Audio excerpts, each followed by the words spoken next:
اخیناتن مصر میں نیا مذہب متعارف کرنے والا فرعون۔ دوستو، قدیم مصری تہذیب میں مذہب کو انتہائی نمایاں مقام حاصل تھا۔ اس تہذیب کے لوگ 2000 سے زائد دیوی دیوتاؤں کی پوجا کیا کرتے تھے، یعنی اس دور میں خداؤں کی کثرت تھی، جسے عرف عام میں پولیتھیزم کہا جاتا ہے۔ مصر کے ان ہزاروں معبودوں میں سے کچھ ایسے تھے جنہیں مقامی سطح پر جیسا کہ کسی خاص علاقے، شہر یا خاندان میں پوجا جاتا تھا، جبکہ چند ایسے تھے جن کی قومی سطح پر عبادت کی جاتی تھی۔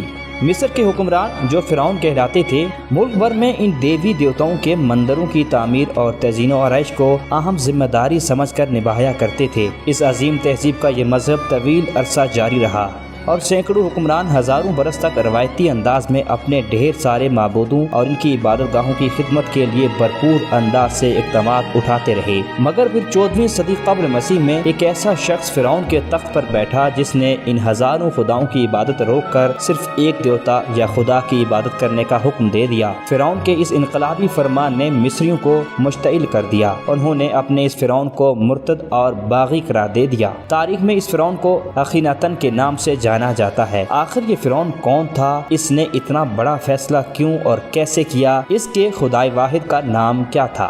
اس ویڈیو میں ان تمام سوالوں کے جواب آپ کے سامنے رکھیں گے۔ چینل کو سبسکرائب کر دیں اور گھنٹی کا نشان دبا دیں تاکہ آپ تک ہماری دلچسپ اور معلوماتی ویڈیوز بر وقت پہنچتی رہیں۔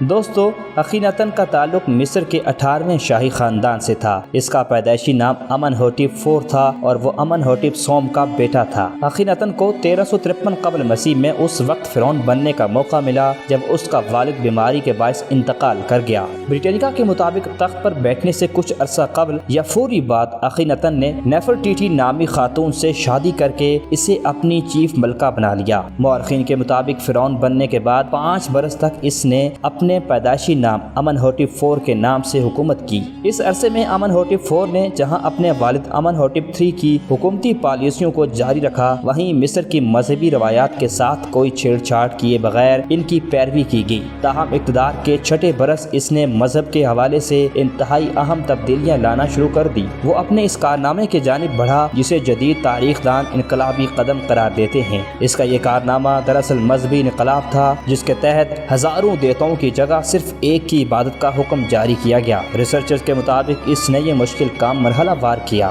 پہلے ایک مخصوص دیوتا کو سب سے اعلیٰ قرار دے کر اسے سب پر بڑائی دی گئی۔ اس کے کچھ عرصہ بعد باقی دیوتاؤں کی عبادت ختم کرا کر صرف اس ایک معبود کی عبادت کا حکم دے دیا گیا۔ سوال یہ ہے کہ اہل مصر کا وہ واحد خدا کون تھا؟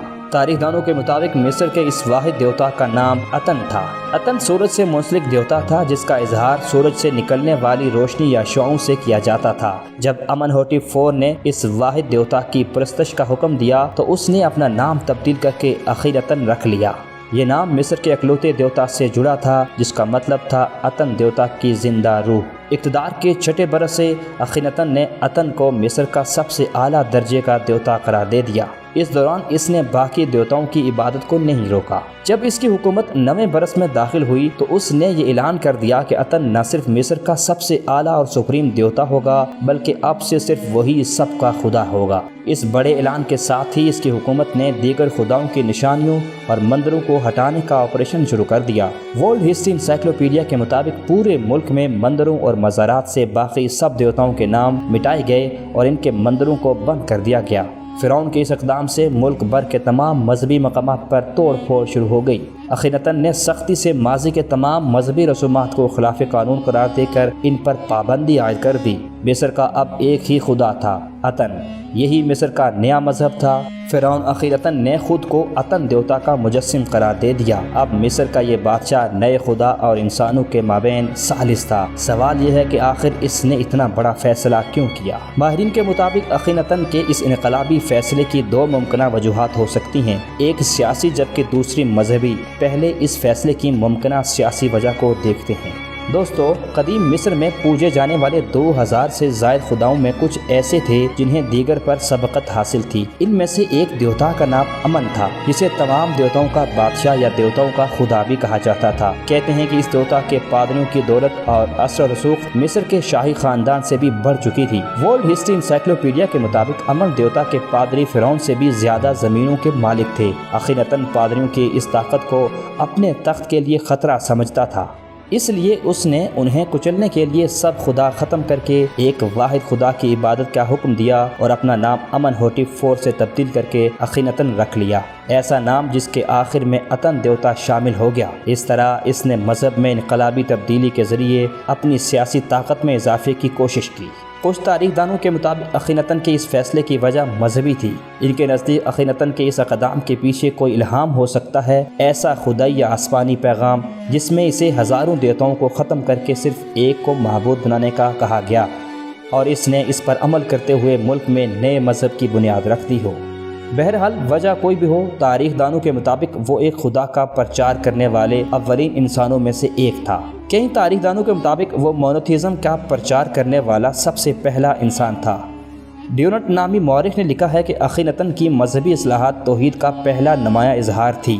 اسرائیلی اخبار ہارٹز کی جانب سے سال 2014 میں شائع کیے جانے والے ایک آرٹیکل میں بتایا گیا کہ مصر کا فرعون اخیناتن یہودیوں سے بہت پہلے ایک خدا کا پرچار کر چکا تھا۔ اس آرٹیکل میں بتایا گیا ہے کہ اگرچہ بہت سے لوگ حضرت موسیٰ علیہ السلام کو توحید کا بانی قرار دیتے ہیں، مگر اس نظریے کا اصل بانی مصر کا بادشاہ اخیناتن تھا۔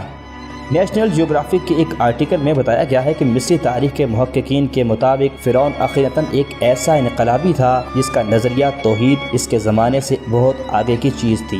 تاہم اہل مصر کے لیے توحید کا یہ نظریہ ناقابل قبول تھا۔ یہی وجہ ہے کہ جب 17 برس کی حکومت کے بعد 1336 قبل مسیح میں اس فرعون کا انتقال ہو گیا تو مصریوں نے اسے گمراہ، بدعتی اور ملحد جیسے القابات سے نوازا۔ ایسا فرعون جس نے ان کے ہزاروں معبودوں کی جگہ صرف ایک کی عبادت کا حکم دیا تھا، ان کے نزدیک ملحد تھا۔ مصریوں کے مطابق اس نے اپنے آباء و اجداد کے مذہب سے بغاوت کی تھی۔ اس کے بعد آنے والے حکمرانوں نے اسے دشمن اور مجرم قرار دیا۔ بریٹانیکا کے مطابق اخیناتن کے انتقال کے بعد جب اس کا بیٹا ٹوٹن خامن تخت نشین ہوا تو اس کے مشیروں نے اسے قائل کر کے مصر کے پرانے مذہب کو بحال کروا لیا۔ جب اس کے بیٹے کا اقتدار ختم ہوا تو بعد میں آنے والے نئے حکمرانوں نے سخت اقدامات کرتے ہوئے فرعون اخیناتن کے دور میں بنائے جانے والے وہ تمام مندر اور مزارات توڑ ڈالے جو اس نے اپنے دور کے واحد خدا اتن کے لیے تعمیر کرائے تھے۔ ان حکمرانوں نے نہ صرف اس کے خدائے واحد کی نشانیوں اور عبادت گاہوں کو ختم کرا دیا بلکہ فرعون اخیناتن اور اس کے جانشینوں کے نام بھی سرکاری ریکارڈ سے ختم کرا دیے۔ مصر کے حکمرانوں کے اس اقدام سے اخیناتن کا نام صدیوں تک تاریخ سے غائب رہا، یہاں تک کہ 19ویں صدی عیسوی میں اس کے دور کا دارالحکومت امارنا دریافت ہوا، جہاں اخیناتن کے زمانے کی نشانیاں ملیں اور دنیا کو اس کے کارناموں کا پتہ چلا۔ دوستو، یہ تھی قدیم مصر کے اس فرعون کی کہانی جس نے اپنے عہدے میں نہ صرف نیا مذہب متعارف کروایا بلکہ انسانی تاریخ میں سب سے پہلے توحید کا نظریہ دینے والوں میں بھی اپنا نام رقم کرایا۔ امید ہے کہ آپ کو ہماری یہ ویڈیو پسند آئی ہوگی۔ انشاءاللہ اگلی ویڈیو میں قدیم مصری تہذیب کے بارے میں مزید دلچسپ اور حیرت انگیز معلومات آپ کے سامنے رکھیں گے۔ تب تک کے لیے اللہ حافظ۔